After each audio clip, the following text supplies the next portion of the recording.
waxaa jirto dhibaatooyin badan oo ka jirto Samsung dhanka bateriga marka Samsung dhinac kasta xal waa loo helay dhanka bateriga xal waa loo helay naftirkeeda laakiin ilaa iyo hadda Soomaalida badanaa ma oga dhanka bateriga xalkii loo helay dhanka bateriga xalkii loo helaa waxay tahay kood yar la gelinayo telefoonka Samsung koodka markii aad gelisid ka dambo jawdada ama quality-ga baterigaaga kor u kaca alshan sidii maalinkii la soo gadayay ma dhihi kari laakiin maanta hadda telefoonkaaga suu yahay baterigiisa kor u sii kaca jawdada baterigaaga telefoonka aad ku haysatid hadda kor u sii kaca alshan takhafuf iyo isheegin isla markii hore jaajar iga geli iyo waxaas oo dhan waa laga reysanaa u maleynaa insha Allah koodka ana baraabay koodka wax badan isticmaala hadda telefoonka min inta geliyo waxa laga joogaa 3 saac jaajar sidii inta badan u gelin jiray hadda uma geliyo jaajar gelin badan waa ka reestay maasha Allah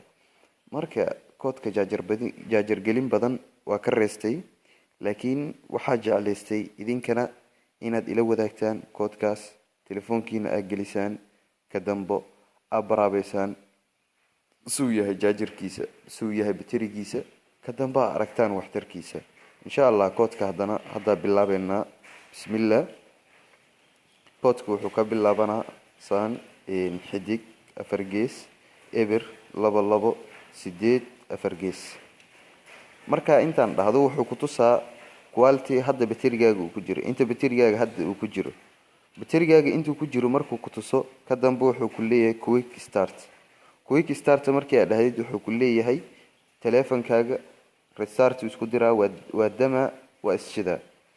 ani hadda okay ma dhihi kariyo okay hadii aad dhaho ii sheegeen telefoonka iga damayo telefoonkana ka duubaya saa u jeedaan videoga hadii telefoonku iga damana videoga iga sii go'ayo oo mar kale ma ku soo laaban kari hadana videoga meeshiisa ma ka sii bilaabanayo oo hadana markuu damo waxa loo baahan yahay jaajar in la geliyo markii uu damo waa soo shidaa ka dambe inaad damiso jaajar ay gelisid ilaa iyo 100% uu ka gaarayo asi isticmaashid wassalaamu calaykum waraxmatullaahi wabarakaatuh asxaabay koodkaas yar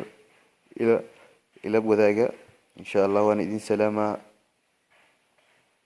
wassalaamu calaykum waraxmatullaahi wabarakaatuh